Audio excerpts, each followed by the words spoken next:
This first chapter is regarding public health, science, politics, and preventions. So a couple of themes I'd like to cover regarding this chapter is that, citizens of developed countries are healthier today than they were a century ago, and much of that improvements are due to improved living conditions brought on by public health. We also know that in trying to understand what public health is and does, an analogy must be drawn between the field of medicine and public health. So when you look at public health, really the concern is the health of the community, whereas in medicine, the concern historically has been the health of the individuals. Medicine really focuses on healing that patient, whereas public health has focused on preventing illnesses.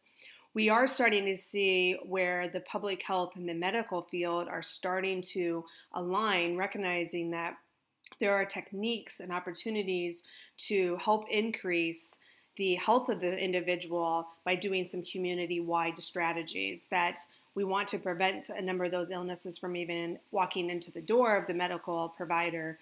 So there is some more alignment starting to occur between medicine and public health. So public health is really a combination of science and politics. And so through the science, public health assesses the health status of that community, whereas in medicine, you have a doctor that's assessing the health of the patient. And really, both are determining plans for improvement. With public health, though, you use politics and policy for that community to decide whether to accept that plan. And then on the other side, within a physician office, the patient decides whether to accept the doctor's recommendation.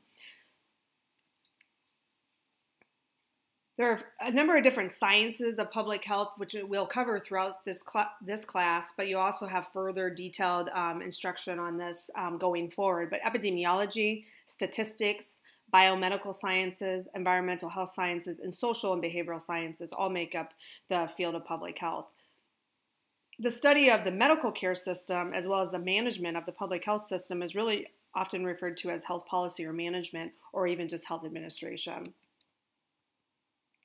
So public health's approach to prevention has included identifying causes of health problems in the community, as well as developing interventions to improve that overall community health. There are three different types of prevention, where we have primary prevention, which seeks to avoid the occurrence of the problem altogether. Secondary prevention, which seeks to minimize the severity of an illness or injury if it does occur. And tertiary prevention seeks to minimize the disability caused by the illness or injury. So each stage of those preventions may involve different types of interventions. The last theme in this chapter is really that the terrorist attacks that occurred during the fall of 2001 really were different in their manifestation and, caused public health to probably look at things differently than they have over time. So bioterrorism attacks is something relatively new to the field of public health, and they are very different than other type of, I guess if you want to say, outbreaks, because they reveal themselves gradually, like any other outbreak in an infectious disease. Both events, both the bioterrorism as well as chronic disease, as well as man-made or natural disasters, really reinforce the importance of having a strong public health system that can support any of the type of potential harm that can be done on the public.